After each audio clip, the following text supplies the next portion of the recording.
What's good, everybody out there on YouTube? This is your man Shannick Stick dropping some hot frog on this mic. As you guys know, E3 has passed, and with that we got Super Smash Bros. Ultimate revealed and quite a few things talked about the game through the E3 Direct. And one of those things were Echo Fighters, which, if you know what Echo Fighters is, you can tell by the name. It's basically clone characters. Nintendo decided to rebrand anyone who was a clone as an Echo Fighter, which I think is actually pretty smart. But with the inclusion of this change of clone characters being called Echo Fighters, I'm assuming that in the future we'll get DLC, you know, basically adding Echo Fighters to the game. And I think they did this basically to make it easier to add characters as DLC without having to do too much to them, which I think is a smart move on Nintendo's part. But in today's video, we'll be discussing the top 5 Echo Fighters I believe we need to see in Super Smash Bros. Ultimate, or who I feel should have a spot in Super Smash Bros. Ultimate. Let's begin.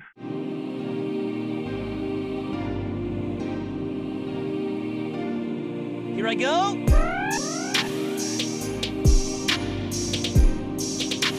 All right, bring it on. Alright, number 5 on my list is Jon. I definitely think the Bayonetta series needs more representatives, especially because of its rise to Nintendo's exclusive list. We've seen Raiden added as an assist trophy, which makes me think they're going to add more elements or characters from Bayonetta within the Smash Bros. Series. And I think Jon would be a great fit as she has similar moves, body structure to Bayonetta. And overall, she's just a great character to add because of her relationship with Bayonetta and how recognizable she is with the Bayonetta IP. On top of that, I don't like how she was just basically relegated to an alternate skin color for Smash 4 for 3DS and for Wii U for Bayonetta. And while she was a skin in Smash 4 for Bayonetta, or her colors were at least, I feel like she should have some place in Smash, whether that is as an assist trophy in Echo Fighter or her own original character.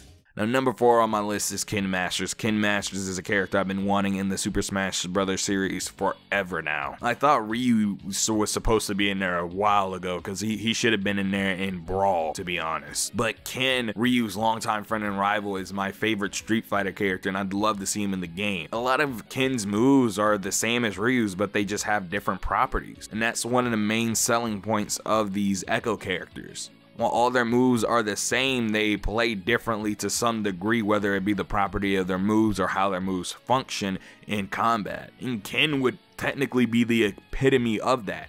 He has the same relative move set to Ryu. All the properties of his moves are just really different. Multi-hit DPs, he focuses a little bit more on his kick repertoire moves than his punches. And overall, he's just a nice representative from the Street Fighter franchise, arguably the most influential fighting game franchise, period. And if we don't get him, we better get Akuma, because we need someone else from Street Fighter. Now, number 3 on my list is Raiden from Metal Gear. Now, many people are like, whoa, we need Big Boss, not Raiden. Now, let me tell you this. Big Boss can be a skin for Snake, because while Big Boss is really cool and honestly my favorite Metal Gear character, he just is more of a skin of Snake, or rather than being an entirely different looking character in terms of looks. And that's why I think Raiden would be a better fit, because he is visually a lot different than Snake and Big Boss. On top of that, while Big Boss is more important to the series, Raiden is, you know, really important to the series also, and gave a unique character with a unique story to tell within that series. On top of that, he uses a lot of the same skills and tools as Solid Snake, and would just be one of the more unique characters in Smash Brothers, and he's one of the more unique ones in the Metal Gear series. Overall, he's really likable and could even foster up skins of his Cyborg Ninja variant. Well, yes, that's pretty edgy. We need more edgy characters in Smash. Come on, I'm tired of getting these sword boys up in the game. Why can't we get more edgelords? Number 2 on my list is Zack from the Final Fantasy VII series, or franchise of games, however you want to call it. I don't know, it's weird. That's how Final Fantasy works. I'm sorry. But I think he's a great antithesis to the emo that Cloud is. While Cloud is this down in the dumps guy, he's always emo, he's always super edgy and hardcore. This man, Zack, is just really laid back, cool, and fun to be around, or fun to listen to in the game. He's always trying to boost the mood of other people and try to make sure other people are happy happy, and that's what I like so much about him. He's also one of the lesser known Final Fantasy Pro tags in the series, ironically, because his game was relegated to the PSP, and while the game sold well, did well, he's one of the more niche characters, I'd say.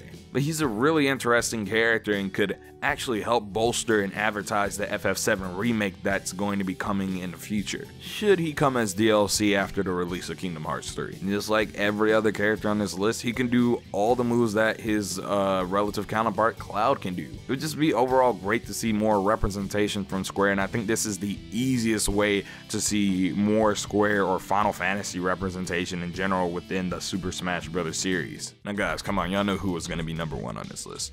While I'd love for him to be his own character and have a fully unique and original moveset, it would be more believable to see Shadow the Hedgehog as an Echo character. He's honestly Sonic's #1 rival and is the only one to be able to go really toe-to-toe with him, and it arguably is just as popular as the Blue Blur himself. He's dearly beloved within the gaming community and the Sonic franchise as well. And while people meme him as the super edgelord Edgy the Hedgy that he is, he's still loved within the gaming community, and I think he's a great character because of that to represent the Sonic the Hedgehog franchise. I feel like it'd pull in tons of people to buy the game just because they see Shadow the Hedgehog has been added to Smash, and he can literally do everything Sonic does and more. He can do Chaos Blast, Chaos Spear, and Chaos Control at will. Plus, he can use guns. I know that's edgy, but deal with it. Honestly, I'd like to see him as a unique character, but having him in as a playable Echo character would be nice also if we weren't able to get that. Alright guys, tell me down in that comment section below how you feel. Tell me, do you agree with me? Tell me your